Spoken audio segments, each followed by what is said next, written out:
Well, guys, for the past 3.5, 4 months, this is what the Georgia Sun Belt has looked like. I hope you guys do a better job when you're working on your railroads. And I've actually cleaned up a little bit. Can you believe that? Total wreck.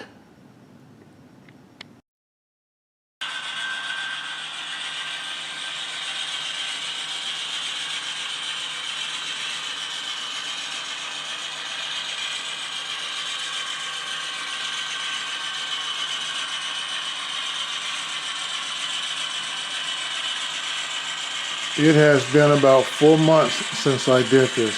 Ran a train on my layout.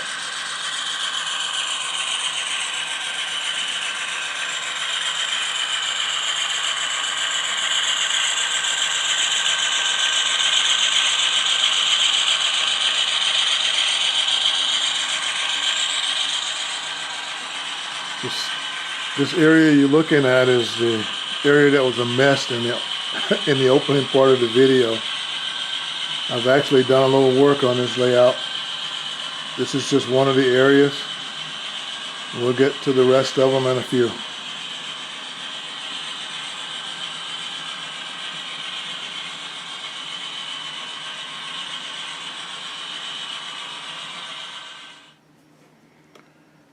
So basically this area, which was a mess previously, you can actually kind of see what's going to eventually be Ephraim cement and aggregate over to the right. But I guess I want to talk about the area to the left. I've actually added some scenery along that, I'm going to call it a gully. A stream is not really going to be a river because I'm going to actually add more vegetation along the wall on this side. And also, I haven't finished going all the way down to the back there on the top on this side, as you can see. But I've added vegetation all the way into this area right here. I'm going to have to take the camera off the tripod so you can see what I'm talking about. Hold on. All right, better view now. Added a lot of vegetation along this surface. It's a pretty steep slope that goes down to this surface here. And vegetation again, as you can see, along the sides of the gully. Haven't gone all the way up on this end to the end yet, but I'll get there. It's a lot of Martin Wellberg grasses and bushes with I think it's Scenic Express clump foliage, whoever makes that stuff. This area right in here, you can see some spots like here, here, and here. It's something I found at I found it at Goodwill, but I think you can get it at Michael's and stuff too. It's the stuff they put in potted plants to decorate them, I think. I'll show you a picture of it. Over here I added a little, I'm going to call it a hangout shack for the workers that's going to be eventually working over here at Ephraim Cement. There will be a crossing right here to get over there. This is the bridge, as you saw earlier.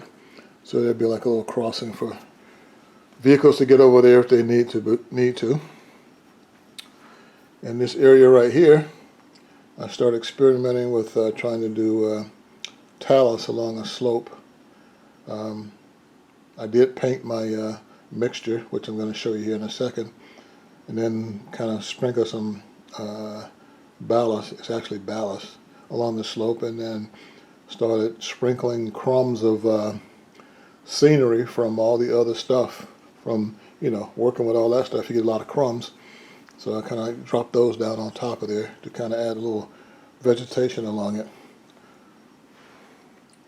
One of the things I want to show you, I'll talk about, is in this gully, I'm calling it, I mixed up this glue, paint, a little water, some fine ballast, and some dirt and some other stuff. Just started plastering it down in the gully. And that's what it turned out. But what the hilarious part about all of this is after I did it, I watched a video from Evanston, Union Pacific, Evanston, something subdivision. I'll put the name up. It's a long name. And I saw he did it. But he did it different, sort of differently, but the same. His turned out a little bit better than mine. So, but anyhow, I think it's pretty good. I did continue past that point and started scenery up this side of the slope. But I got an empty area over here I got to fill in before I complete that. So that's what I got for this area. On to the next. This is just a view looking at it from the other end.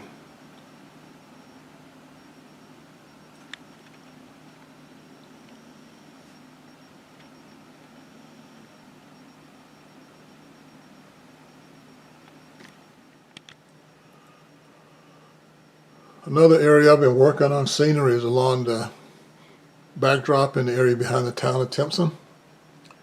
I stopped right there because I wanted to get this kit built because it's going to be a backdrop kit along that wall there. There's an abandoned mine. There's two of them I'm going to kit bash together, but all the scenery materials are pretty much Martin Wellberg. Pretty much everything is Martin Wellberg. Some of those trees you see in there are some woodland scenic stuff, some JTT that I've put in there. But it's pretty much it for the scenery back there along this wall. It's quite a bit, quite a long distance. It's probably about, I'd say, 6-7 feet. The talus where you see along the slope there, I got that idea from watching what is his name? I have to put it up there. I forgot the channel.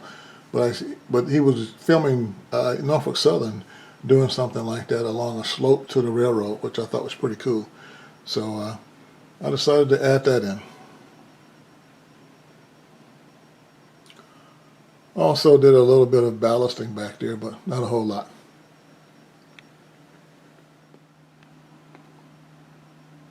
One of the other scenes I started to develop was an area between my kaolin industry in the back and the town of Timpson over here as you start coming into the town area.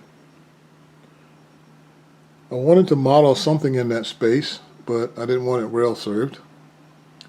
And I kind of came up with the idea of just having this mill kit I built, heavily weathered. Probably could use some more, especially on the roof of the building on the right. I need to put some more rust on it.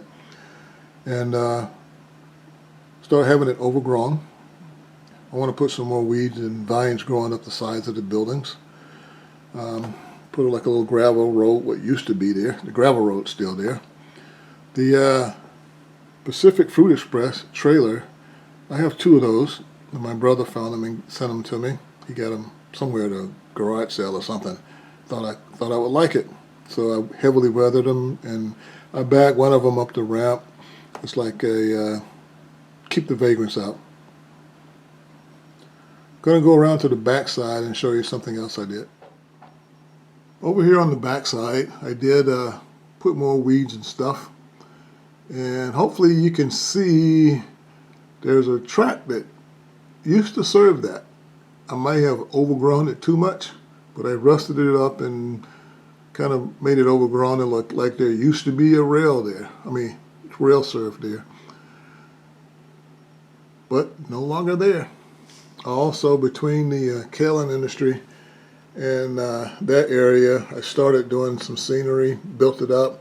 Still want to add a lot more trees in there. I want to put like a tree wall, kind of to break that up when I get them made. So that's what that area is going to be.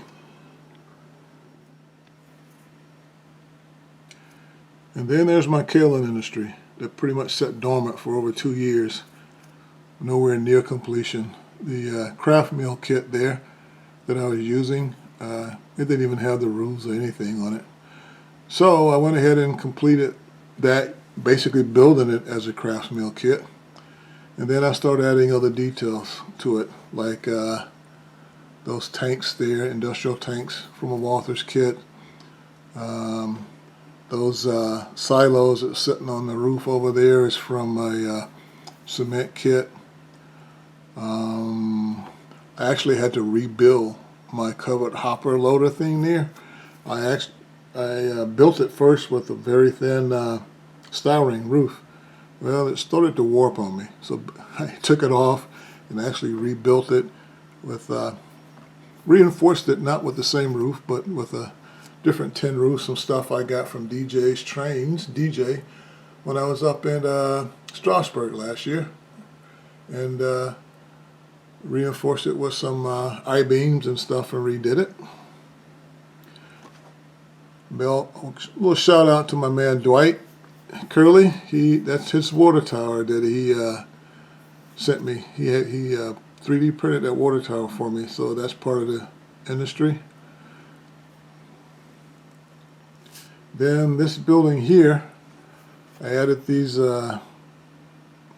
vents. I think that's what you call them, vents. I added some roof detail, things like that. I did try to do some weathering on it. I don't know how well it pops out or shows out, but the craft kit and this part has been whitewashed also to make it look like kaolin dust, settling on it.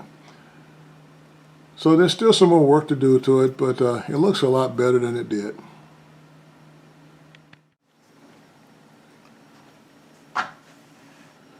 And last but not least, you saw this in my last update, but I did add a few more bushes and stuff around it.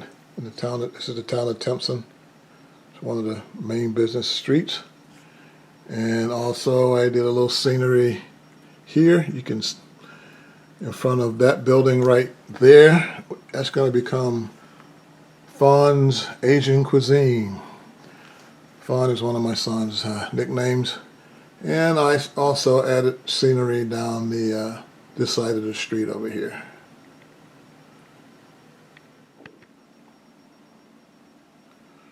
Also tried my hand at a little weathering. These are hopper cars that will be used in the kaolin industry business. I whitewashed them, then did some really light rust effects. The trucks, if you can see them, I used a Woodland Scenics track weathering pen, the rust one, and I went around the truck, around the wheels, and then the trucks are just with rust-looking weathering powders that I used.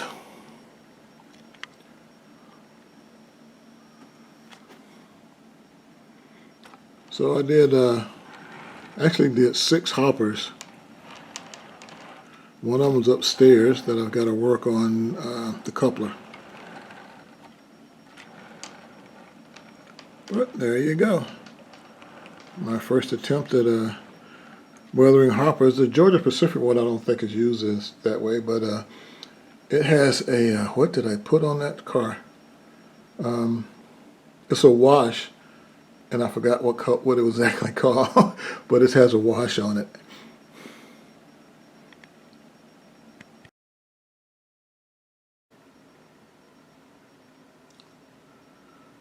Couple of items I picked up from my buddy Jason the Train Freak. This log loader and this wood chip truck. Both are kits that I have to assemble that I'll get to sometime. I'll be using them over with my H. Brown Lumber Company. A couple of other items I was able to snag, or rather I got, was couple of box cars. You guys know Tim over at Seaboard Central. He had these specially made, and I was able to grab a couple of them.